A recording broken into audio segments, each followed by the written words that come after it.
जय श्री राधे कृष्ण मित्रों।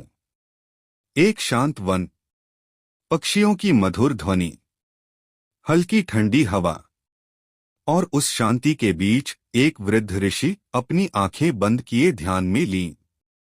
उनके पास बैठा है एक जिज्ञासु युवक पूछता है, गुरुदेव, जीवन इतना कठिन क्यों है? क्यों हम बार बार दुखों में फंसते हैं? क्यों हमें अपनों से धोखा मिलता है? क्यों हमारे कर्मों का परिणाम कभी वैसा नहीं होता जैसा हम चाहते हैं? ऋषि मुस्कुराते हैं और कहते हैं, बेटा, यह जो जीवन है न, यह एक विशाल नदी है। इसमें यदि तैरना नहीं आता तो तू डूब जाएगा, और यदि तुझे कोई किनारे तक लाने वाला नहीं मिला तो तू सदा के लिए बहता ही रह जाएगा। युवक पूछता है, तो क्या कोई है जो इस जीवन की धारा से पार ले जा सकता है? ऋषि की आंखों में आंसू आ जाते हैं। वो कहते हैं, हाँ, एक ही सारथी है जो इस रथ को ठीक दिशा दे सकता है। वो है श्री कृष्ण। कृष्ण, जिन्होंने अर्जुन के रथ का सार संभाला, जिन्होंने मोहग्रस्त मन को धर्म का बोध कराया, जिन्होंने गीता के माध्यम से संसार को आत्मज्ञान दिया। श्री कृष्ण कहते हैं, हे आत्मा, तू भटक रही है क्योंकि तू स्वयं को जानती नहीं।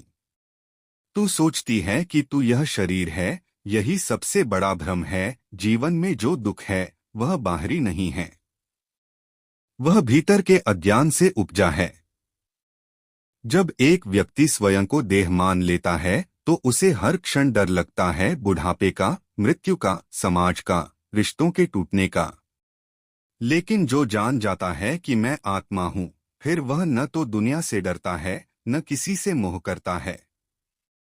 श्री कृष्ण ने गीता में कहा, न जायते म्रियते वा कदाचित, नाय भूत्वा भविता वा न भूयः, अजो नित्यः शाश्वतोऽयं पुराणो न हन्यते हन्यमाने शरीरे। भावार्थ, आत्मा कभी जन्म नहीं लेती, न कभी मरती है।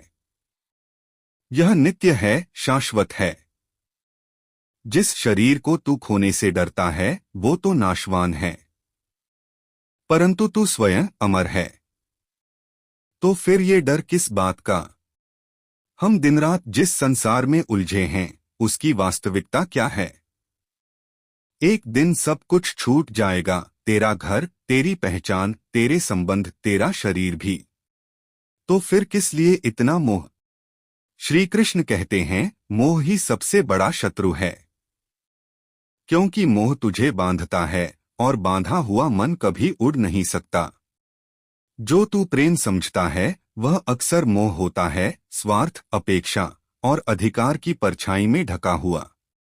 परंतु सच्चा प्रेम वह है जो न किसी को बांधे, न किसी से कुछ मांगे। जैसा राधा का कृष्ण से था, पूर्ण समर्पण, पूर्ण शुद्धता। श्री कृष्ण ने अर्जुन से कहा था, संग त्याग कर, केवल धर्म देख। धर्म यानी जो सही है, भले ही कठिन हो। पर आज के युग में हम धर्म नहीं देखते, हम सुविधा देखते हैं, लाभ देखते हैं, अपना मतलब देखते हैं। और इसी कारण हम खोते जा रहे हैं अपना चैन, अपनी नींद, अपनी आत्मा की आवाज। श्री कृष्ण कहते हैं, कर्म करो लेकिन फल की चिंता मत करो, क्योंकि फल तेरे हाथ में नहीं है। तू बीज बो, पानी दे, धूप सर्दी सहन कर, परंतु फल कब और कैसा आएगा यह परमात्मा तय करेगा। लेकिन तू देख आज क्या हो रहा है। लोग कर्म नहीं करते, वे केवल फल चाहते हैं। बस सफलता चाहिए, बस पैसा चाहिए, बस यश चाहिए, लेकिन उन्होंने अपने कर्मों की शुद्धता नहीं देखी। वे कर्म कर रहे हैं डर से, मजबूरी से या किसी और को दिखाने के लिए। श्री कृष्ण कहते हैं, असत्य के ऊपर सजी सबसे सुंदर इमारत भी एक दिन ढह ही जाती है। कभी न भूलो, जो दिखता है वह हमेशा सत्य नहीं होता, जो चमकता है वह हमेशा सोना नहीं होता, और जो सबको अच्छा लगे वह जरूरी नहीं कि सही भी हो। जो सत्य है वह कभी कभी बहुत कठोर होता है। जैसे तुझे कोई नहीं बचाने आएगा जब तू बुरे कर्म करेगा। तुझे कोई सम्मान नहीं देगा जब तू भीतर से खोखला होगा। तुझे कोई याद नहीं करेगा यदि तू केवल अपने लिए जिया। यह जीवन एक अवसर है, या तो तू इसे समझकर मोक्ष की ओर जा सकता है या फिर इसे बाहरी तामझाम में गवा सकता है। श्री कृष्ण कहते हैं, वह व्यक्ति महान है जो आलोचना में शांत रहे और प्रशंसा में अहंकार न करे। जो सच्चा साधक है वह अपनी नजर केवल प्रभु पर रखता है, ना समाज पर, ना भीड़ पर, ना आलोचकों पर। तू भी अर्जुन की तरह उलझा है, क्या सही है क्या गलत है, किसका साथ दूं किसका नहीं, क्या मैं योग्य हूं या नहीं। पर श्री कृष्ण कहते हैं, हे अर्जुन, तू केवल योद्धा है। तू न्याय की भूमि पर खड़ा है। तुझे धर्म की रक्षा करनी है, बिना मोह बिना भय। तो मित्रों, अगर आप इस जीवन रूपी रणभूमि में खड़े हैं तो आपके लिए यही समय है कि आप अपने भीतर के कृष्ण को पुकारें। क्योंकि जब जीवन की गाड़ी हिचकोले खाने लगे तो स्वयं को सारथी मत समझो, कृष्ण को पकड़ो। उन्हें अपना सारथी बनाओ, वो रथ भी खींच लेंगे, मार्ग भी बना देंगे और लक्ष्य तक पहुंचा भी देंगे।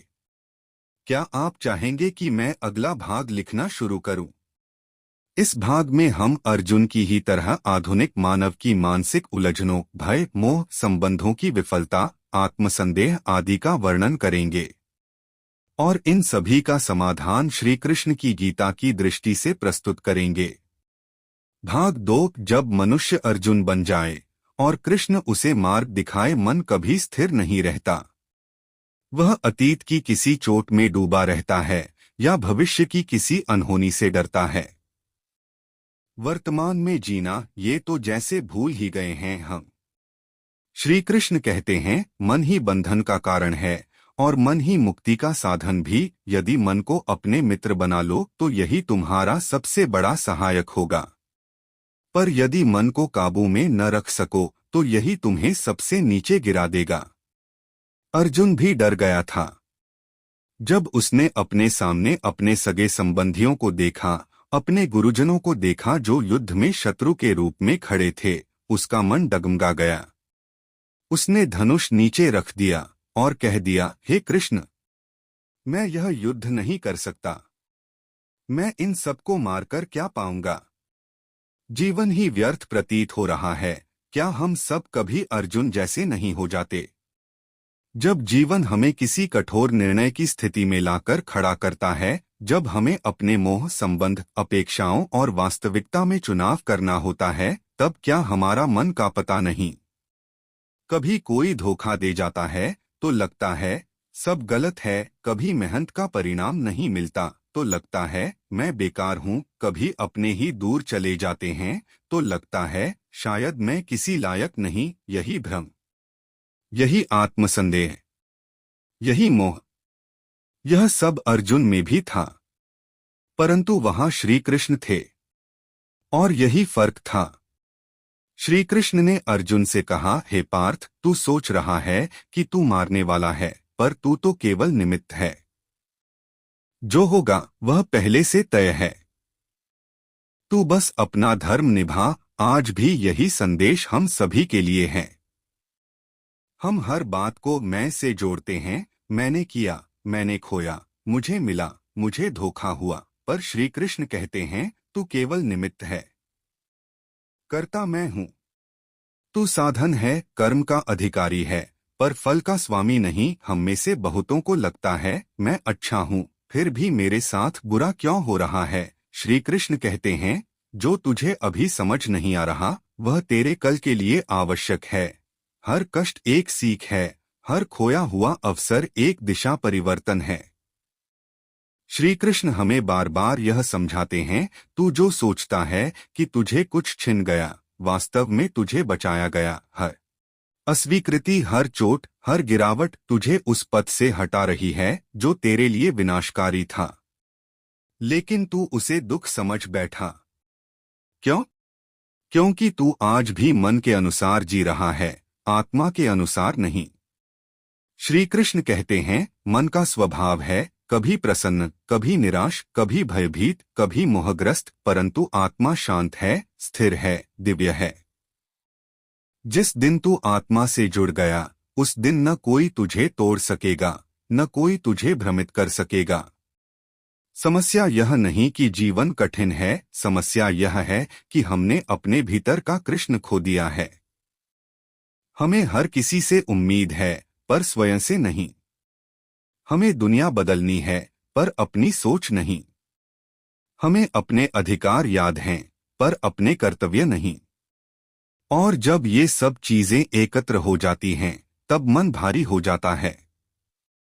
यही अर्जुन के साथ